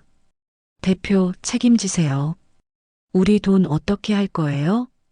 당장 경영권 내려놓으세요. 도연은 단상에 섰습니다. 마이크를 잡은 손이 떨렸어요. 죄송합니다. 제가 제대로 관리하지 못했습니다. 사과로 되는 게 아니에요. 손해배상하세요. 회사를 정리하고 배상하겠습니다. 도연의 목소리는 작고 떨렸습니다. 주주들의 야유가 쏟아졌어요. 한 달 후 DH그룹은 법원에 회생 절차를 신청했습니다. 하지만 인정되지 않았어요. 채권자들이 반대했습니다. 회생 가치가 없습니다. 청산하세요. 결국 DH그룹은 매각됐습니다. 회사 건물, 재고, 브랜드 모두 팔렸어요. 직원들은 하나둘 떠났습니다. 20년 일한 직원도 10년 일한 직원도 모두 짐을 쌌어요. 도연은 빈 사무실에 홀로 앉아 있었습니다. 책상 위에는 아무것도 없었어요. 컴퓨터도 서류도 사진도 모두 치워졌습니다. 창밖을 봤습니다. 회사 간판이 내려지고 있었어요. DH그룹이라는 글자가 사라졌습니다. 도연은 얼굴을 손으로 감췄습니다. 눈물이 쏟아졌어요. 다 내 잘못이야. 같은 시각 유라는 호텔 방에 앉아 있었습니다. 창밖으로 서울 야경이 보였어요. 빛나는 불빛들이 반짝였습니다. 최 비서가 보고했습니다. DH그룹 청산 절차가 완료됐습니다. 알겠어요. 유라는 차분하게 대답했습니다. 가슴은 복잡했어요. 기쁨도 아니고 슬픔도 아니었습니다. 그저 공허했어요. 다음 일정은요? 내일 고 회장님 묘소 방문 예정이십니다. 네. 준비해 주세요. 최 비서가 나갔습니다. 유라는 가방에서 손수건을 꺼냈어요. 하얀 천을 펼쳐봤습니다. 연보라색 꽃무늬가 여전히 선명했습니다. 하지만 이제는 무겁지 않았어요. 가벼웠습니다. 이제 매듭을 지었어. 유라는 손수건을 가슴에 꼭 안았습니다. 그리고 조용히 눈을 감았어요. 3년간의 여정이 스쳐 지나갔습니다. 어둠 속에서 깨어났던 날, 서진을 만난 날, 다시 한국에 온 날, 법정에 섰던 날, 모든 순간들이 떠올랐어요. 고마워요, 어머니. 유라는 작게 속삭였습니다. 서진의 얼굴이 떠올랐어요. 따뜻하게 웃던 모습이었습니다. 이제 마지막이 남았습니다. 서진에게 인사를 하고 새로운 시작을 알리는 일이었어요. 이른 아침 유라는 차를 타고 경기도 외곽으로 향했습니다. 창밖으로 풍경이 빠르게 지나갔어요. 도심의 빌딩들이 사라지고 산과 들판이 나타났습니다. 1시간쯤 지나자 공원묘지가 보였습니다. 봄이 막 시작되는 계절이었어요. 나무에는 연두색 새싹이 돋아나고 있었습니다. 차가 멈췄습니다. 유라는 내려서 꽃다발을 들었어요. 하얀 백합이었습니다. 서진이 좋아하던 꽃이었죠. 묘소로 가는 길은 조용했습니다. 바람이 살랑 불어왔어요. 나뭇잎이 바스락거렸습니다. 서진의 묘소 앞에 섰습니다. 깨끗하게 관리된 비석이 햇살에 반짝였어요. 고서진 여사 지묘라고 새겨져 있었습니다. 유라는 무릎을 꿇고 앉았습니다. 꽃다발을 놓고 두 손을 모았어요. 어머니 왔어요. 유라의 목소리는 부드러웠습니다. 바람이 머리카락을 흩날렸어요. 약속 지켰어요. 끝까지 해냈어요. 유라는 가방에서 손수건을 꺼냈습니다. 하얀 천을 펼쳐서 비석 앞에 놓았어요. 연보라색 꽃무늬가 햇빛에 빛났습니다. 이 손수건 어머니께 드릴게요. 이제 제겐 필요 없으니까요. 유라는 손수건을 작은 상자에 넣었습니다. 그리고 비석 옆 땅을 조금 파서 묻었어요. 흙을 덮고 손으로 다독였습니다. 복수는 끝났어요. 그 사람들은 모두 대가를 치렀어요. 유라의 눈에 눈물이 맺혔습니다. 하지만 어머니 말씀이 맞았어요. 복수만으로는 부족했어요. 마음이 채워지지 않더라고요. 바람이 다시 불었습니다. 유라는 눈물을 닦았어요. 그래서 결심했어요. 이제 다른 사람들을 돕고 싶어요. 저처럼 아픈 사람들을요. 유라는 가방에서 서류를 꺼냈습니다. 재단 설립 허가서였어요. 세봄재단이라고 이름 지었어요. 가정폭력 피해자들을 돕는 곳이에요. 시댁 문제로 고통받는 사람들도 도울 거예요. 유라는 서류를 펼쳐 보였습니다. 쉼터도 만들었어요. 상담사도 고용했고요. 법률 지원도 해줄 거예요. 아무도 저처럼 혼자 고통받지 않게요. 유라는 서류를 다시 넣었습니다. 그리고 비석을 쓰다듬었어요. 어머니가 저를 살려주셨잖아요. 이제 제가 다른 사람들을 살려줄 차례예요. 한참을 그렇게 앉아 있었습니다. 시간이 천천히 흘렀어요. 햇살이 따뜻했습니다. 이제 가볼게요. 자주 올게요. 유라는 일어섰습니다. 마지막으로 한 번 더 절을 하고 돌아섰어요. 묘지를 나와 차에 올랐습니다. 최 비서가 운전석에 앉아 있었어요. 다음 일정은 재단 사무실이죠? 네, 맞습니다. 차가 출발했습니다. 유라는 창밖을 봤어요. 봄 풍경이 펼쳐졌습니다. 꽃이 피고 나무가 자라고 새가 날아갔어요. 1시간 후 강남의 한 건물 앞에 도착했습니다. 10층짜리 건물이었어요. 입구에 간판이 달려 있었습니다. 세봄재단. 유라는 건물 안으로 들어갔습니다. 엘리베이터를 타고 3층에 내렸어요. 유리문이 열리며 넓은 공간이 나타났습니다. 직원들이 분주하게 움직이고 있었어요.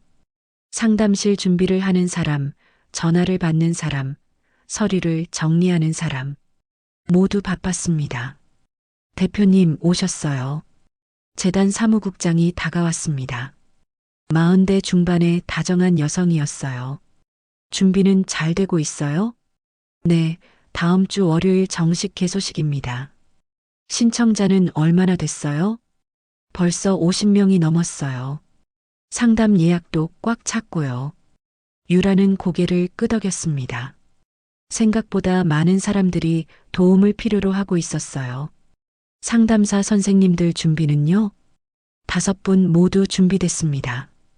변호사 2분도 상주하시기로 하셨고요. 좋아요. 쉼터는요? 경기도 용인에 마련했습니다.